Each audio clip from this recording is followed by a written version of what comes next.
ప్రస్తుతం మనం జగిత్యాల జిల్లా గొల్లపల్లి మండలం వెంగళాపూర్ గ్రామ సర్పంచ్ రామరెడ్డి గారితో ఏవిఎం ముఖాముఖి విత్ వెంకట్ కార్యక్రమం నిర్వహించుకుంటున్నాం. అన్న నమస్తే అన్న. నమస్కారం అండి. ముందుగా ఏవిఎం తెలుగు ఛానల్ని సబ్స్క్రైబ్ చేసి బెల్ బటన్ నొక్కండి. సర్పంచ్ గారు, మీరు సర్పంచ్ గెలవడానికి ప్రధాన కారణం ఏంటి? అన్నగారు, కారణం ఏంటి అంటే నేను కానీ ఇంతకుముందు మా నాన్నగారు సర్పంచ్ చేశారు. 7 సంవత్సరాలు అంటే చేశారు. గతంలో మీ నాన్నగారు సర్పంచ్గా చేయడం జరిగిందా? అవునండి, 7 సంవత్సరాలు సర్పంచ్గా చేశారు. అయితే మా ఫ్యామిలీ మేము చిన్నప్పటి నుండి మా నాన్నగారి నుండి నేర్చుకున్నది ఏంటిదంటే ఊరిలో ప్రతి ఒక్కరితోటి సొంత కుటుంబ సభ్యులుగా మెదలాలి. అందరి కుల మతాలకు అతీతంగా అందరికి ఏ అవసరం వచ్చినా ఏ సమస్య ఉన్నా కూడా మనం అక్కడ ఉండి ముందుండి పనిచేయాలి. వాళ్ళకి ఏ అవసరం ఉన్నా ఆదుకోవాలి.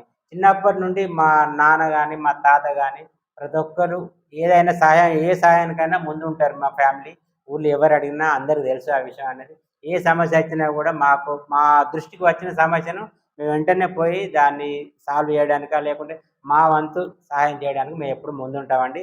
అదే కారణం నేను రాజకీయంగాని కాకుండా వీళ్ళు మా సొంత మనుషులు, మా వాళ్ళన్న ఫీలింగ్ జనాలలో ఉండబట్టి వాళ్ళంతా మాకు ఓట్లేసి మమ్మల్ని గెలిపించారని మేము అనుకుంటున్నాము.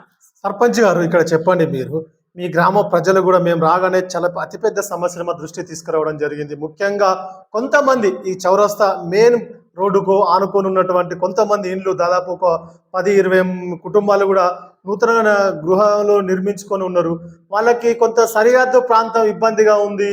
అసలు పర్మిషన్ ఎక్కడ కూడా మీ గ్రామ పంచాయతీ నుంచి పర్మిషన్ ఇవ్వట్లేదు, పక్క గ్రామం నుంచి కూడా పర్మిషన్ ఇవ్వట్లేదు. కొంత అసలు సమస్య ఏంది అసలు? అది చాలా మంచి ప్రశ్న అడిగారండి. ఆ సమస్య ఇప్పుడు కాదండి, చాలా రోజుల నుండి ఉన్నది. అది మేము మా వంతుగా మేము గెలిచిన తర్వాత మేము మా పక్కూరు సర్పంచ్ మేము వెళ్ళి కలవడం జరిగింది. వాళ్ళకి రిక్వెస్ట్ చేశాం. వాళ్ళకు మేము అప్లికేషన్ కూడా పెట్టుకున్నాము. అయితే ఈ సమస్య అనేది సరే ఏదో సమస్య ఉన్నది, దాన్ని సాల్వ్ చేయడానికి మేము ప్రయత్నిస్తున్నాము. ఈ విషయంలో మేము కలెక్టర్ గారు కూడా కలుసుకుంటున్నాము, వెళ్ళాలనుకుంటున్నాము. ఆల్రెడీ మా గ్రామ తీర్మానం చేసుకున్నాము. మేము ఒకరోజు వెళ్ళి ఈ సమస్యను కలెక్టర్ గారి దృష్టికి తీసుకెళ్ళి మంత్రి గారి దృష్టికి తీసుకెళ్ళి ఈ సమస్యను ఎలాగైనా పరిష్కారం చేస్తాము.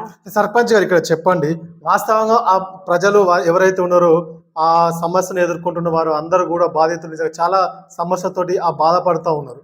నిజంగా భవిష్యత్తులో మీరు ఉన్నత అధికారుల దృష్టి, కలెక్టర్ గారి దృష్టికి కానీ మంత్రి దృష్టికి కానీ తీసుకెళ్లి ఆ సమస్య కోసం పరిష్కరించడానికి మీరు ప్రయత్నం చేయడం జరుగుతుందా భవిష్యత్తులో? ఖచ్చితంగా భవిష్యత్తులో కాదు, ఈ నెల 2 నెలల లోపే ఖచ్చితంగా చేయాలని మేము తీర్మానం చేసుకున్నాం. మేము వెళ్తాము, కలెక్టర్ గారితో మాట్లాడి మంత్రి గారి సహకారంతో ఖచ్చితంగా 100% సమస్యను పరిష్కారం చేస్తామని నేను చెప్తున్నాను. అది ఏం చేస్తారు అసలు సమస్య? సరిహద్దు ప్రాంతం అది, అంటే సరిహద్దు సమస్యనా? 2 గ్రామాల మధ్యలో ఉన్నటువంటి రెవెన్యూ సమస్యనే అది? అయితే అన్నగారు, ఫస్ట్ ఏంటంటే అది పూర్వం కూడా ఆ ఏరియా అంతా మా ఊర్లోనే ఉండే. గతంలో పూర్వం అంతకుముందు మా నాన్న సర్పంచ్ చేసినప్పుడు కూడా అంతకుముందు కూడా మా ఊరిదే అన్నట్టు ఉండే. మేము ఆ భూములన్నీ మావే. వాస్తవం చెప్పాలంటే అదన్నీ మా గ్రామ భూములే. అయితే అప్పుడు ఎలాంటి సమస్య లేదన్న. మా జీపీ నుంచి మా గ్రామ పంచాయతీ మేము పర్మిషన్ అంతకుముందు సర్పంచులు కానీ ఇచ్చారు. ఆ నల్లలు మేమే వేసాం. ఆ కరెంట్ సప్లై కూడా మాదే, మా ఊరికి సంబంధించింది. ఇప్పుడు ఆ బిల్లులన్నీ మేమే కట్టుకుంటున్నాము. సరే, ఈ సమస్యను మేము పక్క విలేజ్ సర్పంచ్ దృష్టికి తీసుకెళ్ళాము. వారు కూడా సానుకూలంగానే ఉన్నారు. కాకపోతే ఏదో అనివార్య కారణాల వల్ల ఆగింది అది. ఈ సమస్యను ఖచ్చితంగా మేము మంత్రి గారి దృష్టికి, కలెక్టర్ దృష్టికి తీసుకెళ్ళి ఖచ్చితంగా పరిష్కరిస్తామని. అంటే ముఖ్యంగా చెప్పండి సర్పంచ్ గారు, ఈ గ్రామానికి బస్సు సౌకర్యము ఉందా అసలు ప్రస్తుతము? అసలు బస్సును కోసం మీరు ఏమైనా ప్రయత్నం చేయడం జరుగుతూ ఉందా? చాలా మంచి ప్రశ్న అన్న, ఇది చాలా మంచిది. ఎందుకంటే అన్న, మాకు బస్సు సమస్య అనేది గత 20-25 సంవత్సరాల నుంచి ఉన్నదన్న. అయితే మా ఊరికి అంతకుముందు బస్సు 25 సంవత్సరాల క్రితం మేము చిన్నప్పుడు బస్సు నడుస్తుండే రెగ్యులర్గా. మధ్యలో ఏమైందో తెలియదు. అంటే 20 ఏళ్ళ నుంచి అసలు బస్సే రాలేదా మీ ఊరికి? వచ్చినాయి మధ్యలో. ఎప్పుడు మేము అందరం తాత్కాలిక కొన్ని రోజులు రావడం తర్వాత మళ్ళీ జనాలు వెళ్తలేరను అదను ఇదని చెప్పి మళ్ళీ బంద్ చేసిర్రు. మేము ఆల్రెడీ సరే మేము గెలిచిన తర్వాత వెంటనే మా మంత్రి గారికి చెప్పడం జరిగింది. వారు కూడా సానుకూలంగా స్పందించి డిపో మేనేజర్కి ఒక లెటర్ రాశారు. మేము కూడా డిపో మేనేజర్ దగ్గరికి వెళ్ళిన తర్వాత ఇప్పుడు ప్రస్తుతానికి మా ఊరికి బస్సు శాంక్షన్ అయింది. రెగ్యులర్గా బస్సు మాత్రం నడుస్తుంది. అంటే ప్రస్తుతం మీ గ్రామానికి బస్సు రావడం జరుగుతుందా? అవునన్నా, వస్తుంది. అంటే ముఖ్యంగా చెప్పండి సర్పంచ్ గారు, మీ గ్రామానికి సంబంధించిలో మీరు కూడా పదవిలో ఉన్న, పదవిలో లేనప్పుడు కూడా పోటీ చేసినా, చేయకున్నా కూడా పేద ప్రజలకు అక్కడో, ఇక్కడో ఎవరైనా కొంచెం ఇబ్బంది పడుతున్నప్పుడు గాని, వైద్యానికి గాని కొంత పేదవారికి కొంచెం పెళ్లి విషయంలో గాని కొంచెం మీరు ఆర్థికంగా కూడా సాయం చేస్తారు. కొంత సహాయపడతారు. అది నిజమేనా అదంతా వాస్తవంగా? నిజమే అన్న. అంటే నేనేం చెప్తున్నానంటే, మాది ఒక పొలిటికల్ ఫ్యామిలీ అని కాకుండా, ఊర్లో అందరితోటి మంచిగుంటాం అనే భావన ప్రతి ఒక్కళ్ళకి ఉన్నది. అది మాకు గూడా ఉన్నది. ఎవ్వరికి ఏ సమస్య వచ్చినా 100% మేము ముందుంటాం. కావాలంటే మీరు ఊర్లో ఎవ్వరినైనా అడగండి.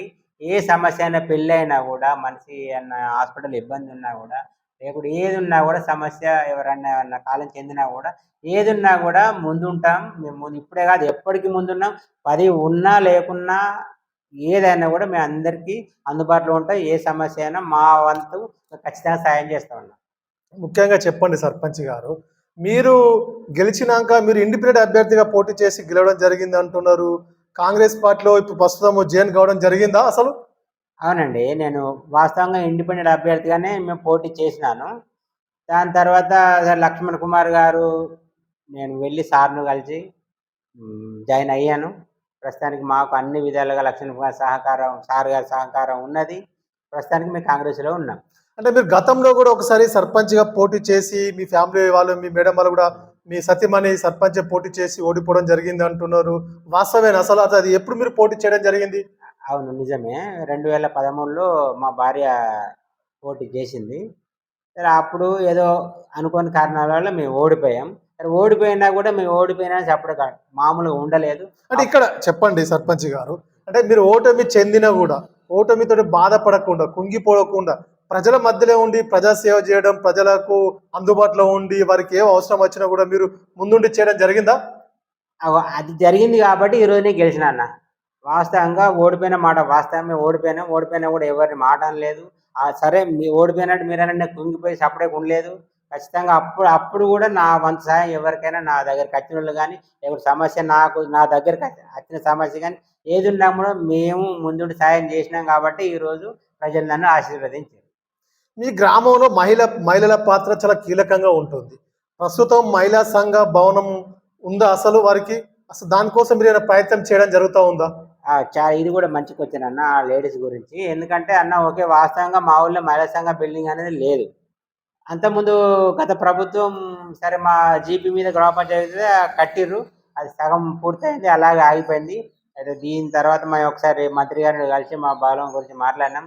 సార్ గూడా సానుకూలంగా స్పందించి మాకు మహిళా సంఘ బిల్డింగ్ శాంక్షన్ చేసిర్రు. 10,00,000 బిల్డింగ్ వివో బిల్డింగ్ అది. అది మేము ఆల్రెడీ ప్లేస్ గూడా చూసుకున్నాము. త్వరలోనే స్టార్ట్ చేస్తామన్న ప్రోగ్రామ్.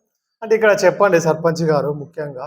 గ్రామంలో సీసీ రోడ్ల సమస్య అక్కడిక్కడ కొంత ఉంది. కొంత సీసీ రోడ్లు అవసరం ఉన్నాయి. వాటి కోసం మీరేమైనా అంటే వాటి కోసం సీసీ రోడ్లు మంజూరు కోసం మీరేమైనా ప్రయత్నం చేయడం జరుగుతా ఉందా? మంజూరు చేయించుకున్నాము. ఆల్రెడీ మేము మంత్రి గారి సహకారంతోటి వెళ్లి నా సమస్య చెప్పాను మంత్రి గారికి. సార్ నాకు ఇక్కడ సీసీ రోడ్లు కావాలి. వర్షం పడ్డప్పుడు బాగా ఇబ్బంది అవుతుంది జనాలకంటే, సార్ కూడా వెంటనే స్పందించి సీసీ రోడ్లు మాకొక 3 ప్లేసులలో సీసీ రోడ్లు మంజూరు చేసిండు. ఆల్రెడీ శాంక్షన్ కూడా అంటే వచ్చింది. ఎక్కడెక్కడ శాంక్షన్ అయినాయి అసలు? మా మహాలక్ష్మి టెంపుల్ అని ఉంటది. అక్కడి నుంచి మా ఏకేపీ రోడ్ అది. అక్కడి నుంచెల్లి గాజన్ రాజయ్య ప్లేస్ కాడికి అక్కడ ఒకటి శాంక్షన్ అయింది. ఇంకొకటి అన్న ఎస్సీ కాలనీ రేగుంట అంజయ్య ఇంటి నుంచి మెయిన్ రోడ్ వరకు రేగుంట పెద్దన్న ఇంటి వరకు ఒకటి శాంక్షన్ అయింది. ఇంకొకటి అన్న గుర్రం సత్తయ్య ఇంటి నుంచి గుర్రం మల్లేష్ దుబ్బల రోడ్ గుర్రం మహేష్ ఇంటి వరకు ఆళ్ళ ప్లేస్ వరకు శాంక్షన్ అయిందన్న. అంటే ఇక్కడ మీరు మీ గ్రామ అభివృద్ధి విషయంలో స్థానిక ఎమ్మెల్యే, మంత్రి అడ్లూరి లక్ష్మణ్ కుమార్ పూర్తి స్థాయిలో మీకు సహకరించడం జరుగుతా ఉందా? 100% అన్న.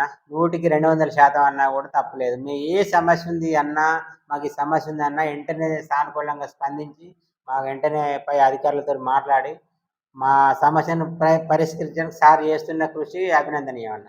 అంటే మీ గ్రామ ఉప సర్పంచు, వార్డు సభ్యులు, గ్రామ పంచాయతీ సిబ్బంది పూర్తి స్థాయిలో గ్రామ ప్రజలు అభివృద్ధి విషయంలో మీకు సహకరించడం జరుగుతా ఉందా? 100%. మాకు సరే ఎలక్షన్‌లో ఏదో జరుగుతాయి అన్న అవన్నీ పట్టించుకోవద్దు. ఇప్పుడు మాకు కావాల్సింది గ్రామ అభివృద్ధి. మా ఉప సర్పంచ్ గాని, వార్డు మెంబర్లు గాని ప్రతి ఒక్కరు అందరం కలిసే ఉంటాము. పార్టీలు వేరైనా, ఏది వేరైనా కూడా అందరం కలిసే ఉంటాం. మా అభివృద్ధికి అందరూ కలిసి ముందుకు పోతున్నాం ఇప్పుడు అంటే ప్రస్తుతానికి. మీరు పూర్తి స్థాయిలో అందుబాటులో ఉండడం జరుగుతా ఉందా? నిజంగా ప్రజా సేవ చేస్తున్నారా ప్రస్తుతం?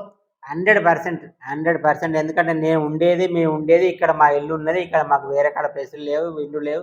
మేము ఉండేది ఇక్కడ. అర్ధరాత్రి అయినా ఎప్పుడు ఏ టైం అయినా కూడా ఫోన్ చేసి, ఎవ్వరు ఫోన్ చేసినా మేము వెళ్ళి సమస్యను పరిష్కరిస్తాం. అంటే మీరు గెలవక ముందు, అంటే మీరు సర్పంచ్ గెలవక ముందు గ్రామంలో కొంత మంచినీటి సప్లై విషయంలో కొంత సమస్య ఉండే. ఆ సమస్యను మీరు గెలిచిన తర్వాత కొంత అది సమస్యను పరిష్కరించడం జరిగింది అంటున్నారు. అది ఎంతవరకు వాస్తవం అది? వాస్తవమే అన్న. అయితే అంతకుముందు ఒక పైప్ లైన్‌లు 2, 3 ప్లేసులలో పైప్ లైన్ లీకేజ్ ఉండే. అది అప్పుడు సర్పంచ్ పాత సర్పంచ్ పీరియడ్ అయిపోయిన తర్వాత స్పెషల్ ఆఫీసర్‌లు వచ్చిర్రు. సరే ఎంత స్పెషల్ ఆఫీసర్ వచ్చినా వాళ్ళు కూడా చాలా మంచి పనులు చేసిర్రు. కాకపోతే ఏందంటే అన్న, గ్రామస్తులకు, గ్రామంలో ఉండేటోళ్ళకి ఆ బాధలు, అక్కడ ప్రాబ్లమ్ ఏందని మాకు తెలుస్తాయి కాబట్టి నేను వచ్చిన తర్వాత వితిన్ 1 మంత్ లోపు నీటి సమస్య ఏదున్నా కూడా పైపులు కొత్తవి వేయడం జరిగింది. మిగతా బోర్లు రిపేర్ ఉంటే బోర్లు చేయించడం జరిగింది. మోటార్ రిపేర్ ఉంటే మోటార్ చేయించడం జరిగింది. ప్రతి ఒక్కటి 100% 100% మా ఊళ్ళో సమస్యలనేవి లేవు. చిన్న ఒక సమస్య ఉన్నా కూడా మొన్న ఆయన్ని క్లియర్ చేశాం. 100% క్లియర్ అయిపోయినాయి అన్న. ముఖ్యంగా శ్మశాన వాటిక గురించి, మీ గ్రామంలోని శ్మశాన వాటికకు వెళ్ళడానికి ఆ తోవ దారి పూర్తి వెంట కూడా కొంచెం లైటింగ్ సమస్య ఉంది. ఆ లైటింగ్ సమస్య కోసం, విద్యుత్ కోసం పూర్తి స్థాయిలో మీరు భవిష్యత్తులో ఆ సమస్య పరిష్కరించి లైటింగ్ ఏర్పాటు చేసే అవకాశం ఉందా భవిష్యత్తులో? ఇది కూడా చాలా మంచి ప్రశ్న. ఎందుకంటే నేను పుట్టిన నుండి చూస్తున్నాను. మా శ్మశాన వాటికలో పవర్ అనేది లేదు. శ్మశాన వాటిక గత ప్రభుత్వం కట్టినప్పుడు అట్నే ఉంది, ఆయన పవర్ లేదు. ఈ విషయం మేము మంత్రి గారి దగ్గరికి తీసుకెళ్ళడం జరిగింది. మంత్రి గారు వెంటనే ఎలక్ట్రిక్ డీఈ గారికి ఫోన్ చేసి చెప్పడం జరిగింది. మేము వెంటనే డీఈ గారిని కలవడం జరిగింది. కలిస్తే ఆయన ఏం చెప్పారంటే, అన్న మీరు మీటర్ కట్టుకోండి. మీటర్ కట్టుకున్న తర్వాత మేము స్తంభాలు అవి ఒక 8 స్తంభాలు పడతాయి అన్న. మీటర్ కట్టుకొని నేను స్తంభాలు, వైర్లన్నీ వేపిస్తాను సార్ మాట ఇవ్వడం జరిగింది. మేము వెంటనే మీటర్ కూడా కట్టాము. ఆల్రెడీ కట్టి సార్‌కి అప్పచెప్పాము. ఈ మధ్య అంటే ఒక వారం 10 రోజుల్లోపు వర్క్ స్టార్ట్ చేస్తా అని చెప్పారు డీఈ గారు. అంటే విద్యుత్ అధికారులు కొంత రైతులను గాని కొన్ని, అంటే అభివృద్ధి విషయంలో వారికి కావాల్సినటువంటి పనుల విషయంలో కొంత నిర్లక్ష్యం చేస్తా ఉన్నారు అనేది వాస్తవం కాదా? కొంత పూర్తి స్థాయిలో ఇంకా ఉత్సాహంగా పనిచేసే అవకాశం లేదంటారా? లేదన్న. అంటే వాళ్ళు నిర్లక్ష్యం చేస్తుర్రు అనేది లేదు ఎక్కడ. వాస్తవంగా వాళ్ళు కూడా సహకరిస్తున్నారు. మాకు ఏ ప్రాబ్లమ్ జరిగినా ఫోన్ చేసిన వెంటనే సహకరిస్తున్నారు. అలా ఏం లేదు. కాకపోతే వాళ్ళకి కొంచెం లేబర్ సమస్యలు ఉన్నాయని చెప్పాడు సారు. దానికోసం మేము వెయిట్ చేశాము. ఈ మధ్య మళ్ళీ ఒక 2 రోజుల క్రితం కలవడం జరిగింది. ఖచ్చితంగా సర్పంచ్ గారు ఖచ్చితంగా ఈ వారం 10 రోజుల్లోపు మీకు పంపిస్తా అని చెప్పి సార్ మాకు మాట ఇవ్వడం అంటే జరిగింది. ముఖ్యంగా చెప్పండి ఇక్కడ మీ సర్పంచ్ గారు, ఈ రాష్ట్రంలో ప్రస్తుతము కాంగ్రెస్ పార్టీ అధికారంలో ఉంది. రేవంత్ రెడ్డి ముఖ్యమంత్రిగా ఉన్నారు. రేవంత్ రెడ్డి ఎక్కడ మాట్లాడిన బహిరంగ సభలో పదే పదే చెప్పడం జరుగుతుంది. మళ్ళీ తిరిగి కాంగ్రెస్ పార్టీ మాత్రమే గెలుస్తుంది ఇక్కడ. 10 ఏళ్ళు రేవంత్ రెడ్డి ముఖ్యమంత్రిగా ఉంటారు అంటున్నారు. అసలు మీరు ఒక సర్పంచ్‌గా ప్రజలతో ఎక్కువ అనుబంధం ఉంటుంది మీకు. అంటే గ్రామాలలో ప్రజలు ఏం కోరుకుంటున్నారు? ఎలాంటి చర్చ జరుగుతోంది? అసలు క్షేత్రస్థాయిలో కాంగ్రెస్ పార్టీకి నిజంగా ప్రజలు అనుకూలంగా ఉన్నారా? ఖచ్చితంగా అన్న. ఎందుకు అని ఒకటి చెప్తా. ఎందుకని కూడా చెప్తాను నేను. సరే, ఇప్పుడు చిన్న చిన్న సమస్యలనేవి ప్రతి ప్రభుత్వంలో ఉంటాయి. కాకపోతే ఈ ప్రభుత్వం గెలిచిన తర్వాత మాకు వెంటనే 2,00,000 వరకు రుణమాఫీ చేసింది. చాలా రైతులకు. 2,00,000 అంటే అన్న మామూలు మాట కాదది.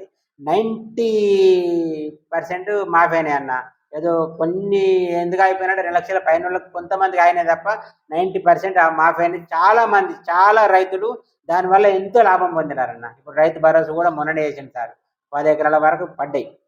ప్రతి ఒక్కటి మాకు సరే, ఏది మొక్కలు కొనేటప్పుడు కొంచెం లేట్ అయింది గానీ 2,400 పెట్టుకున్నారన్న. అప్పుడు మామూలుగా దళారులు 1,700 ఊర్లోకొచ్చి 1,700 చొప్పునే కొంటానన్నారు. కానీ మాకు 2,400 అంటే 700 ఎక్కువ వచ్చినాయి క్వింటాల్‌కు. దానివల్ల రైతులకు చాలా లాభం జరిగిందన్న. పడని వాళ్ళు ఎన్నో మాటలు అంటారు. 100% ఇది రైతులకు సంబంధించిన గవర్నమెంట్ ప్రతి ఒక్కరికి మంచి చేస్తుంది. 100% ఖచ్చితంగా రేవంత్ రెడ్డి మళ్ళీ గెలుస్తాడు. అంటే పూర్తిగా ఇచ్చిన హామీలు నెరవేర్చడం జరిగిందా? బీఆర్ఎస్ పార్టీ పదే పదే ఆరోపణ విమర్శలు చేయడం జరుగుతుంది. ముఖ్యంగా ధర్మపురిలో కూడా ఈ మధ్యన కొంచెం విమర్శ ఎక్కువ చేయడం జరుగుతుంది మంత్రిపై. అంటే ఎలాంటి అభివృద్ధి చేయట్లేదు, కాంగ్రెస్ పై వ్యతిరేకత మొదలైందని బీఆర్ఎస్ పెద్ద ఎత్తున ప్రచారం చేయడం జరుగుతూ ఉంది కదా అన్న. అవన్నీ అవాస్తవాలు, ఆరోపణలు. ఎవరైనా కామన్ వ్యాధిలో. ఎందుకంటే సరే, మా గవర్నమెంట్ మీద మీరు అన్నట్టు ఏమైనా ఉంది అనుకోండి. మేము మొన్ననే మున్సిపల్ ఎలక్షన్లు ఎన్ని గెలిచాం మీరు చూసారు కదా. ధర్మపురి వన్ సైడ్ అయింది ఇక్కడ. ధరంపూర్ 15 గెలిచినాం. సరే, సార్ అభివృద్ధి చేయాలంటే ఎందుకు వేస్తారన్న ఓట్లు? ఇప్పుడు టీఆర్ఎస్ కూడా చాలా బలంగా ఉంది ధరంపూర్లో. మరి ఎందుకు వెళ్ళే వాళ్ళు? అంటే అభివృద్ధి చేసినాం కాబట్టి మమ్మల్ని గెలిపించారు. సార్ మీద నమ్మకం వాళ్ళకు. లక్ష్మణ్ కుమార్ సార్ అంటాడు, ఉదయం లేవగానే అక్కడనే ఉంటాడు. మీరు చూడరు ఎప్పుడన్నా. మీరు అటు వెళ్ళినప్పుడు ఉదయం మార్నింగ్ బ్రష్ చేయకముందే సార్ అక్కడ సమస్యల అంటే ఇక్కడ చెప్పండి సర్పంచ్ గారు, మరి ఇప్పుడు స్థానిక ఎమ్మెల్యే కాదు, వారు ఒక రాష్ట్ర స్థాయి కీలక నేత, ఇప్పుడు రాష్ట్ర మంత్రిగా ఉన్నారు, క్యాబినెట్ లో కీలకంగా వ్యవహరిస్తున్నారు, ముఖ్యమంత్రి కూడా సన్నిహితులుగా ఉంటున్నారు. అంటే ఇప్పుడు ప్రజలకు, మీ కార్యకర్తలకు, నాయకులకు అందరికి పూర్తి స్థాయి అందుబాటులో ఉంటున్నారా? మంత్రితోటి మీరు నేరుగా మాట్లాడే అవకాశం ఉంటుందా? ఫోన్ లో కానీ కలిసి మాట్లాడే అవకాశం కానీ, మీ బాధలు, మీ సమస్యలు చెప్పి మాట్లాడే అవకాశం ఉంటుందా? ఉంటుంది. ఖచ్చితంగా మాకు టైం ఇస్తుండు సారు. సారు హైదరాబాద్ ఉన్నప్పుడు మేము ఫోన్ చేసినా కూడా సరే పిఏకి ఇచ్చి మాట్లాడిపిచ్చి అది చేస్తాడు. ఊళ్ళో వచ్చినా కూడా మేము పోతేనే సర్పంచ్ గారు రండి కూర్చోండి. మీ సమస్య ఏంటి చెప్పండి, మీ ఊరికి నేనేం చేయాలి? ఇదే ప్రశ్న సార్ నోటి నుంచి మాట వచ్చేది ఇదే ప్రశ్న. నేనేం చేయాలి? మీ ఊరికి ఏం కావాలి నువ్వు చెప్పు సీదా అంటాడు. ఏం చేయాలి, ఏం కావాలి? ఏం కావాలి? ఇప్పుడు నేనేం చేయాలి? నీకేం కావాలో చెప్పు. సీదా ముచ్చట మాట్లాడు సార్. సరే సార్ మాకు ఇది కావాలి. వెంటనే ఆ ఆఫీసర్ ఫోన్ చేసి మన పలానా సర్పంచ్ వచ్చిండు, పలానా పని కావాలి నువ్వు చేసి పెట్టు. వెంటనే ఇమ్మీడియట్లీ, దాన్ని లేట్ కాదు, డిలేస్ కాదు, 100% మేము పోడు కలవడాల్సిన లేదా కూర్చోమంటాడు. సార్ అది నీ సమస్య ఏంటి, నీకేం కావాలి నేను చేసి పెడతా, అంతే అయిపోతుంది.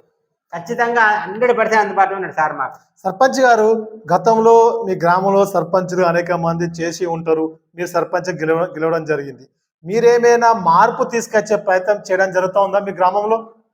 ఖచ్చితంగా అన్న తీసుకొచ్చినాం. ఎందుకంటే రాజకీయం అనేది అందరూ ఒక రాజకీయం కానీ ఏమన్నా సమస్య వచ్చినప్పుడు అందరం కలిసి చేసుకుంటే, అందరం కలిసి కూకుని మాట్లాడుకుంటేనే సమస్య అనేది పరిష్కారం అవుతుంది అన్న.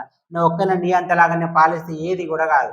వాస్తవంగా అందరం కలిసి నా ఏ సమస్య ఉన్నా కూడా నేను ఒక్కనే చేయాలని నాకు ఎప్పుడు లేదు. నలుగురిని కలుపుకొని అందరిని కూర్చోబెట్టి సరే ఈ సమస్య ఉంది మనం ఏం చేద్దాం, ఎట్లా పరిష్కరిస్తే నేను మాట్లాడి చేస్తున్నాను. ఖచ్చితంగా అందరితోటి కలిసి రాజకీయం చేస్తున్నాం. మేము రాజకీయం అనేది పర్సనల్గా నీ అంతలా కాకుండా అందరిని కలుపుకొని ముందుకెళ్తున్నాం. అంటే ఇక్కడ అందరినీ, మీ గ్రామ ప్రజలు పార్టీలకు అతీతంగా, రాజకీయాలకు అతీతంగా అందరిని కలుపుకొని మీరు పరిపాలన చేయడం జరుగుతూ ఉందా? ఖచ్చితంగా అన్న. నేను అనేది ఏంటన్న, ఎలక్షన్ వరకే ఉంటే రాజకీయం ఎలక్షన్ వరకే ఉండాలి. ఎలక్షన్ అయిపోయిన తర్వాత మన ఊరు ఎలా డెవలప్ చేసుకోవాలనేది ముఖ్యం మనకు. మేము అందరినీ ఏదైనా అందరినీ పిలుస్తున్నాం, వాళ్ళు కూడా వస్తున్నారు. ప్రతి ఒక్కటి అందరం అనుకొని అందరం కలిసి ముందుకు పోతున్నాం. ఎప్పుడు ఎన్నికలు వచ్చినాయి ఇక్కడ ధర్మపురిలో, ఎమ్మెల్యే ఎన్నికలు ఎప్పుడు వచ్చినా ఇక్కడ ధర్మపురిలో అడ్లూరు లక్ష్మణ్ కుమార్ మరోసారి రెండోసారి గెలిచే పరిస్థితి ఉందా? ఖచ్చితంగా అన్న, నేను చెప్తున్నా కదా, రాసి పెట్టుకోర్రి. ఖచ్చితంగా లక్ష్మణ్ కుమార్ గెలుస్తున్నారు ఇక్కడ. అక్కడ రేవంత్ రెడ్డి సర్కారే, గవర్నమెంటే వస్తుందన్న. అంటే ఇక్కడ చెప్పండి, ముఖ్యంగా మీ గ్రామంలో కానీ మీ మండలంలో కానీ కాంగ్రెస్ పార్టీ బలంగా ఉందా? సో ఎప్పుడు ఎన్నికలు వచ్చినా, ఎంపీటీసీ, జడ్పీటీసీ, ఎంపీపీ ఎన్నికలు ఎప్పుడు వచ్చినా కూడా కాంగ్రెస్ పార్టీ గెలిచే పరిస్థితి ఉందా మీ గొల్లపల్లి మండలంలో? బలంగా ఉంది అనడానికి మొన్న ఎలక్షన్ నిదర్శనం. మొన్న ఎలక్షన్ మున్సిపల్ కాబట్టి సరే జనాలు ఏమనుకుంటారు, మున్సిపల్లో గెలిచిర్రు, మీరు విలేజ్లలో గెలువురి, మండలంలో గెలురు అంటారు. చూపిస్తామన్నా. ఇప్పుడు ఎంపీటీసీ నెక్స్ట్ రెండు నెలల్లో ఎంపీటీసీ, జడ్పీటీసీ ఎలక్షన్ ఉన్నాయి. 100% మామూలుగా ఎన్ని సీట్లు ఉన్నాయి అన్ని సీట్లు 90% మేము కొడుతున్నాం. ఖచ్చితంగా రాసి పెట్టుకోరన్న. ఇక్కడ చెప్పండి సర్పంచ్ గారు, ముఖ్యంగా కాంగ్రెస్ పార్టీ పూర్తిగా ఇందిరమ్మ ఇల్లు సక్సెస్ అయిందా? నిజంగా అసలు గ్రామాల్లో ఇందిరమ్మ ఇల్లు అంటే శాంక్షన్ అయ్యి ఇల్లు కట్టుకున్నటువంటి వారి కళ్ళల్లో మీరు ప్రత్యక్షంగా చూసినప్పుడు వారి సంతోషం, వారి ఆనందం ఏ విధంగా ఉంటుంది? ఎందుకంటే ఇల్లు అనేది జీవితంలో ఒక కళ, సొంత ఇంటి కళ కదా, అది ఎట్లా చూస్తూ ఉన్నారు అన్న? సరే, ఇప్పుడు మీకు ఎప్పుడైనా టైం ఉన్నప్పుడు మా ఊరైనా ఏ ఊరైనా ఒక పేదింటికి వెళ్ళుర్రి. వాళ్ళకు తినడానికి తిండి లేని పరిస్థితిలో ఉన్న వారు ఇప్పుడు ఇల్లు కట్టుకుని సంతోషంగా ఉన్నారు. వాడి జీవితం అంటే వాడు ఎవరు తక్కువ అంచనా వేస్తలేము. వాళ్ళ రాత అనేది ఎప్పుడు ఎట్లుంటో తెలియదు, కానీ వారు ఇప్పుడు ఏం లేని వాళ్ళు మంచి దర్జాగా ఇల్లు కట్టుకొని హ్యాపీగా ఉన్నాడన్న. మా ఊళ్ళో కానీ వేరే పక్క ఊర్లో కూడా చూశాను. వాళ్ళు ఎప్పుడు కూడా ఇల్లు కట్టుకునే స్తోమత లేదు అనే వ్యక్తులకే ఇల్లు ఇచ్చినాం. మా గవర్నమెంట్ ఖచ్చితంగా పేదవారి కోసమే ఉన్నది. పేదవాళ్ళకి మా ఊళ్ళో కానీ మీరు ఎంక్వైరీ చేయండి, ఖచ్చితంగా లేని వారికే ఇల్లు ఇచ్చినాం. 100% వాళ్ళు సంతోషంగా ఉన్నారన్న. ప్రతి ఒక్కళ్ళు చాలా మంది ఇప్పుడు చాలా మంది వెయిట్ చేస్తున్నారు. అది కూడా మేము ఇవ్వడానికి సిద్ధంగా ఉన్నాం. సార్ కూడా మొన్న మాట్లాడడం జరిగింది. మంత్రి గారు కూడా ఖచ్చితంగా చేద్దాం తమ్మి అని మాట కూడా ఇచ్చింది. కాంగ్రెస్ పార్టీలో కార్యకర్తలు, నాయకులలో ఐక్యత ఉందా? కలిసికట్టుగా పనిచేయడం జరుగుతూ ఉందా? ఉన్నదన్న, ఉన్నది. ఏదో చిన్న చిన్న సమస్యలు ప్రతి పార్టీలో ఉంటాయి అన్న. అన్ని సర్దుకొని అన్ని కలుపుకొని పోతున్నాం. ఖచ్చితంగా అందరం కలిసే ఉన్నాం. భవిష్యత్తులో మీరు ముఖ్యంగా ఒక సర్పంచ్గా ఉన్నారు, ఇప్పుడు ముఖ్యంగా అంటే మీ మండల స్థాయిలో కానీ, గ్రామ స్థాయిలో కానీ, ఇంకా నియోజకవర్గ స్థాయిలో కాంగ్రెస్ పార్టీ గెలుపు కోసం మీకు ఏమైనా బాధ్యత ఇస్తే మీరు చేసే అవకాశం ఉంటుందా? చేస్తామన్న, 100% చేస్తాము. బాధ్యత ఇచ్చినా ఇవ్వకున్నా ఒక కార్యకర్త అయినా అని ప్రతి ఒక్కరు మా పార్టీ అభ్యర్థుల గెలుపు కోసం 100% కృషి చేస్తాం. కేంద్ర ప్రభుత్వాల నుంచి, రాష్ట్ర ప్రభుత్వాల నుంచి గ్రామాలకు ముఖ్యంగా పేదవారికి అనేక సంక్షేమ పథకాలు వస్తాయి. అంటే పేదవారికి ఇవ్వాలి, నిజమైన అర్హులకు ఇవ్వాలి అనే ఉద్దేశం కొద్ది. అది ఇందిరమ్మ ఇల్లు కావచ్చు, పింఛన్ కావచ్చు, రేషన్ కార్డు కావచ్చు, ఇతరత్ర కార్యక్రమాలు అనేక ఉంటాయి. అంటే వారి ఎంపిక, నిజమైన అర్హుల ఎంపిక, పేదవారిని గుర్తించడం, ఎంపిక చేసే విధానంలో సర్పంచుల పాత్ర చాలా కీలకంగా ఉంటుంది. మీదే అతిపెద్ద బాధ్యత. సో నిజంగా ఆ ఎంపిక చేసే ప్రక్రియలో మీరు నిజమైన అర్హులకు అందించడం జరుగుతుందా? అసలు పేదవారికి న్యాయం చేయడం జరుగుతుందా? లేదా ఏదైనా పైరవీలకు అవకాశం ఉంటుందా? పైరవీలకు అవకాశం లేదు. మేము పేదవారికి తప్ప పేదవారికి చేస్తామన్నా. అంతేందుకని ఇప్పుడు మా ఊళ్ళో నేను గెలిచిన తర్వాత 30 రేషన్ కార్డుల వరకు నేను ఇప్పించాను. అందరి పేదవారికి. 30 మందికి ఇచ్చారా రేషన్ కార్డులు? 30 రేషన్ కార్డులు నేను ఇప్పించాను. అలాగే ఇల్లు కూడా ఇప్పుడు ఇందిరమ్మ ఇల్లు. ఇందిరమ్మ ఇల్లు కూడా అంత పేదవారికి ఉన్నది. మీరు కావాలంటే ఎంక్వైరీ చేసుకొని మా ఊళ్ళో అంటే ఉన్నవారికి ఎవ్వరికి ఇవ్వలేదు. పేదవారికే ఇచ్చాము. ఇప్పుడు నెక్స్ట్ వచ్చే ఇల్లు కూడా ఖచ్చితంగా పేదవారిని దృష్టిలో పెట్టుకొని వాళ్ళకి ఇవ్వడం జరుగుతుందన్న ఖచ్చితంగా. ఇక్కడ సర్పంచ్ అంటే అసలు పొద్దున్న లేవగానే వాళ్ళ వ్యక్తిగత సమస్య కావచ్చు, కుటుంబ సమస్య కావచ్చు, గ్రామ సమస్యపై అనునిత్యం 24 గంటలు ప్రజలు మీ దగ్గరికి రావడమా, ఫోన్ చేయడమా, నిత్యం వారి సమస్యలు, వాళ్ళ బాధను చెప్పుకోవడం జరుగుతుంది. అంటే మీరు ఆ సమస్యను పూర్తిగా తెలుసుకొని ఆ సమస్యను పరిష్కరించినప్పుడు మీకు ఎలాంటి అనుభూతి కలుగుతూ ఉంది అసలు? చాలా మంచి ప్రశ్న అండి. ఎందుకంటే నేను ముందే చెప్పాను. ఏంటిది, మా ఊళ్ళో రాజకీయం కాదు, మా కుటుంబ సభ్యుల లెక్క ఉంటాం మేము ఊరంతా. సరే సమస్య ఉన్నప్పుడు మామూలుగా మేము ఇక్కడనే కుటుంబ సభ్యుల లెక్క మాట్లాడుకుంటాం. స్టేషన్ దాకా వెళ్ళనివ్వం. 99% స్టేషన్ దాకా పోనీయం. మా అన్నదమ్ముల లెక్క మేమే మాట్లాడుకొని, సరే తప్పెవరిదైనా సరిదిద్దుకొని మేమే మాట్లాడుకొని ఇక్కడనే సాల్వ్ చేసుకుంటాం. ఆ సాల్వ్ చేసినప్పుడు ఏంటంటే ఒక తృప్తి అనేది కలుగుతుంది. ఎందుకంటే మన కుటుంబం, సంతృప్తి. మనం ఫ్యామిలీ, మన సమస్య వచ్చి మనం పరిష్కరించుకున్నాం. మూడో వ్యక్తి రాకుండా మనం చేసుకున్న ఒక తృప్తి మాత్రం కలుగుతాను. అంటే కొన్ని అక్కడ ఇక్కడ కొన్ని చోట్ల జరుగుతుంది. అంటే ఎన్నికలు, సర్పంచ్ ఎన్నికలు సహకరించిన వారికి ఓటమికి ప్రధాన కారకులు కొంచెం రివెంజ్ తీసుకుంటారు. కొంత గెలిచిన వారు కొంత రివెంజ్ పాలిటిక్స్కు, అంటే మీకు ఓటైన వారికి కొంత రివెంజ్ తీసుకోవడం, వారికి పథకాలు ఇవ్వకుండా చేయడము, లేకపోతే వారిని ఎక్కడో ఇబ్బంది పెట్టడము, పంచాయతీలు కానీ పోలీస్ స్టేషన్, ఇక్కడ ఇట్లాంటి ఏమైనా రివెంజ్ పాలిటిక్స్ చేసే అవకాశం ఉందా? లేదన్న. ఎందుకంటే నేను నేను గెలిచిన తర్వాత నేను మాట్లాడిందే వాళ్ళతో, నాకు అపోజిట్ పర్సన్ తోటి. ఎందుకంటే అన్న నేను ఇంతకుముందు చెప్పాను, రాజకీయం వేరు. రాజకీయం అనేది ఎలక్షన్ వరకే ఉండాలి. ఎలక్షన్ అయిపోయిన తర్వాత మన అన్నదమ్ములు అన్న రోజు ఇంటి ముందు ఢిల్లీ మనిషి ఇవాళ నాకు ఏలే అని ఆయన తిడితే ఎట్లా? రేపు నాతో అవసరం పడితే ఆయనతో నాకు అవసరం పడుతుంది. మేము అన్నదమ్ములం కావచ్చు. అన్నదమ్ములు కూడా వేరే వేరే పార్టీలలో ఉన్నారు. ఉన్నంత మాత్రాన మేము విడిపోం కదన్న. రాజకీయం వేరు, ఇది వేరు. అందుకే ఏదైనా ఊరి సమస్య కోసం, ఊరి బాగు కోసం అవన్నీ వదిలేసి అందరం కలిసిపోదామని నినాదంతో ముందుకెళ్తున్నాం. వాళ్ళు కూడా మాకు సహకరిస్తున్నారు. అందరం కలిసే ఉంటున్నాం. ముఖ్యంగా చెప్పండి, ఇక్కడ మీ గ్రామానికి పూర్తి స్థాయిలో మీరు ఇంకా భవిష్యత్ కాలంలో అందరి సహకారంతో, మంత్రి సహకారంతో పూర్తి స్థాయిలో గ్రామాన్ని మరింత అభివృద్ధి చేసే అవకాశం ఉంటుందా భవిష్యత్తులో? ఖచ్చితంగా అన్న, ఖచ్చితంగా ఉంటుంది. సార్ కూడా మాకు మాట ఇచ్చిండు, నీకేం కావాలి నేను చేసి పెడతా తమ్మి అని మాట ఇచ్చిండు. ఊరి పెద్దలు, ఊర్లో అందరూ కూడా మాకు మంచి సహకరిస్తున్నారు. ఇంకా కొన్ని చిన్న చిన్న సమస్యలు ఉన్నాయి. అవి కూడా మేము ఖచ్చితంగా పూర్తి చేసుకుంటాం. నా హయాంలో, మేమున్న హయాంలో ఊళ్ళో 100% డెవలప్మెంట్ చేసి చూపిస్తామని మేము అనుకుంటున్నా, చేస్తాను. ఒక్కసారి మా ఏవిఎం తెలుగు ఛానల్ ద్వారా మీ మనసులో మాటలు చెప్పండి. మీ గ్రామ ప్రజలకు పూర్తి స్థాయిలో చెప్పండి. మీరు గ్రామానికి అసలు సర్పంచ్గా పోటీ చేసే ఆలోచన ఎప్పుడు వచ్చింది మీకు? నిజంగా సర్పంచ్కి కావాలన్న కళ నెరవేరిందా? సో సర్పంచ్గా గెలవడానికి ప్రధాన కారణం ఏంటి? సో సర్పంచ్గా గెలిచినప్పుడు మీరు ఏ విధంగా వ్యవహరిస్తూ ఉన్నారు ప్రస్తుతము? మీరు గెలిచినాక ఏమేమి పనులు చేయడం జరిగింది? భవిష్యత్తులో కూడా ఇంకా మీరు గ్రామానికి ఏం అవసరం ఉన్నాయి? ఎలా అభివృద్ధి చేసే అవకాశం ఉంది? అభివృద్ధి విషయంలో మంత్రి అడ్లూరి లక్ష్మణ్ కుమార్ ఏ విధంగా సహకరించడం జరుగుతూ ఉంది? మీ పాలకవర్గ సభ్యులు కానీ గ్రామ ప్రజలు ఏ విధంగా సహకరించడం జరుగుతుంది? ఒక్కసారి మీ మనసులో మాటను మా ఏవిఎం తెలుగు ఛానల్ ద్వారా మీ గ్రామ ప్రజలకు ఒకసారి పూర్తి స్థాయిలో చెప్పండి. ఏవిఎం తెలుగు ఛానల్ చూస్తున్న నా గ్రామ ప్రజలకు నేను చెప్పేది ఒకటే, మీకు నా గురించి 100% మీకు తెలుసు. నేను మళ్ళీ చెప్తున్నాను. ఎందుకంటే సరే, నేను 100% మీకోసం, మన కోసమే ఉన్నాను. నేను ఏ సమస్య వచ్చినా నాకు ఎప్పుడు ఎనీ టైం అయినా ఫోన్ చేయండి. ఈ సమస్య, మన సమస్య అందరం కలిసి పరిష్కారం చేసుకుందాం. ఇంకొకటి ఏంటంటే, ఫ్యూచర్ నేను ఏం చేస్తానని అన్న అడుగుతున్నాడు. ఏం చేయాలంటే మన ఊరి సమస్యలు ఖచ్చితంగా ఇంకా 2, 3 సమస్యలు మనం మాట్లాడుకునేవి ఉన్నాయి. అవి కూడా 100% చేస్తాను. మంత్రికి సార్ కూడా చెప్పడం జరిగింది. సార్ కూడా సానుకూలంగా స్పందించారు. ఖచ్చితంగా 100% చేసుకుందాం. ఇక సరే, ఇక ఏ సమస్యలు ఉన్నా నువ్వు ఏం చేసినావు అని అడిగితే ఖచ్చితంగా చెప్తాను. నేను నా వరకు ఇప్పుడు 11,50,000 సీసీ రోడ్లు తీసుకొచ్చిన. సార్ గారి సహకారంతో అడగంగానే సార్‌కి ఇచ్చిన లక్ష్మణ్ కుమార్ సార్ మీకు మా ధన్యవాదాలు సార్ మా గ్రామం తరపున. అడగంగానే మాకు పనిచ్చారు. ఇంకా కొన్ని సమస్యలున్నాయన్న మీ దృష్టికి నేను తీసుకొచ్చినా, సరే అవి గూడా మీరు చేస్తారని నాకు మాట ఇచ్చిండు. సరే ఈ పని తర్వాత ఖచ్చితంగా అది గూడా చేస్తాం. త్వరలోనే వివో బిల్డింగ్ గూడా స్టార్ట్ చేస్తాము. సీసీ రోడ్లు గూడా కంప్లీట్ చేసి, ఇంకా కొన్ని చిన్న చిన్న పనులున్నాయి అవి సార్‌కు చెప్పడం జరిగింది. అవి గూడా చేస్తానని మాటిచ్చారు. చేస్తాను నేను గూడా. ఈరోజు మనం జగిత్యాల జిల్లా గొల్లపల్లి మండలం వెంగళపూర్ గ్రామ సర్పంచ్ రామరెడ్డి గారితో మనం ఏవిఏ ముఖాముఖి విత్ వెంకట్ కార్యక్రమం నిర్వహించుకున్నాం. ఈ కార్యక్రమంలో వారు మాట్లాడినటువంటి మాటలను మనం ఒకసారి పూర్తి స్థాయిలో విశ్లేషణ చేస్తే, వారు రాజకీయంలో వీరి నాన్నగారు కూడా గతంలో సర్పంచ్ ఈ గ్రామానికి సేవలు అందించడం జరిగిందని వారు చెప్పడం జరుగుతోంది. వీరు 2010లో కూడా వీరి సత్యమణి సర్పంచ్ పోటీ చేసి ఓడిపోవడం జరిగిందని వారు చెప్పడం జరుగుతోంది. ఓడిపోయినప్పుడు కూడా కుంగిపోకుండా బాధపడకుండా పదవి ఉంటేనే ప్రజాసేవ కాదు, పదవి లేకున్నా కూడా ప్రజాసేవ చేస్తాం, ప్రజల మధ్యలో ఉంటామని వారు ఒక నమ్మకంతో ప్రజల మీద ఉన్నటువంటి ఈ గ్రామ ప్రజలపై పూర్తి విశ్వాస నమ్మకంతో కూడా పూర్తి స్థాయిలో అందుబాటులో ఉండి ప్రజాసేవ చేయడం జరిగిందని వారు చెప్పడం జరుగుతుంది.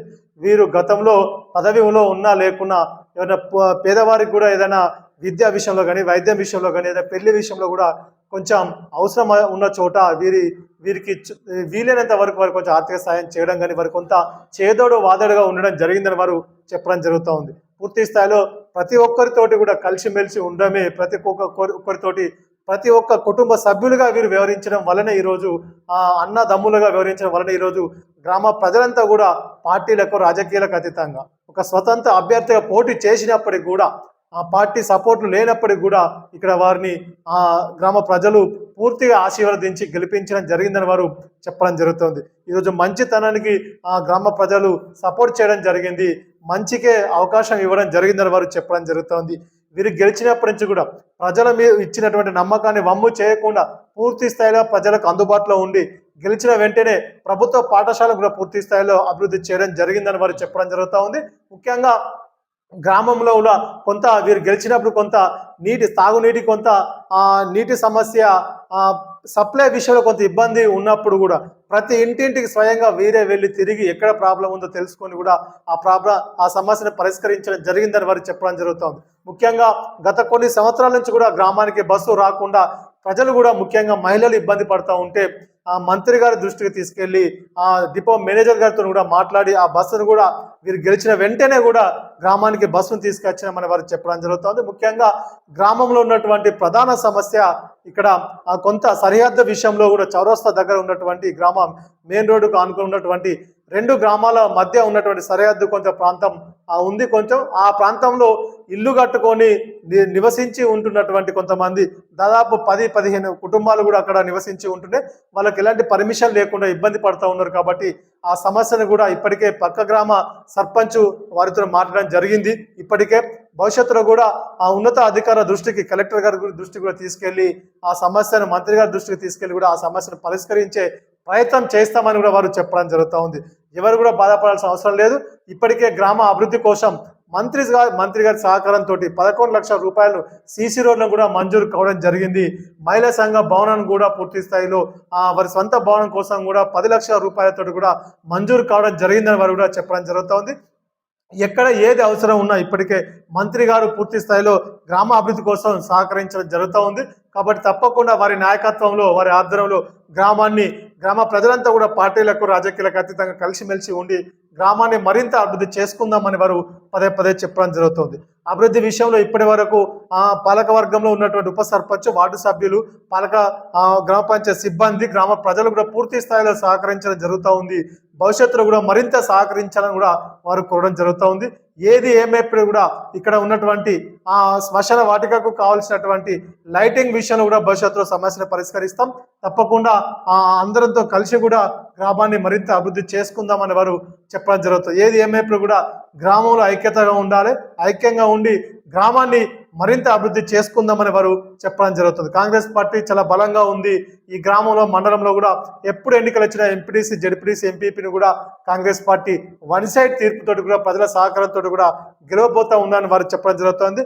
ధర్మపూర్లో కూడా అడ్లూరి మంత్రి లక్ష్మణ్ కుమార్ పూర్తి స్థాయిలో అభివృద్ధి చేయడం జరుగుతూ ఉంది. ఇక్కడ ఎమ్మెల్యే ఎన్నికలు ఎప్పుడు వచ్చినా కూడా మళ్ళీ తిరిగి రెండోసారి అడ్లూరి లక్ష్మణ్ కుమార్ భారీ మెజార్టీతో గెలుస్తారని ఒక ధీమాన్ని వారు వ్యక్తం చేయడం జరుగుతూ ఉంది. రాష్ట్రంలో కూడా కాంగ్రెస్ పార్టీ మళ్ళీ తిరిగి అధికారంలోకి వస్తుంది. రేవంత్ రెడ్డి రెండోసారి ముఖ్యమంత్రి కాబోతా ఉన్నారని వారు ఒక ఆశాభావాన్ని వ్యక్తం చేయడం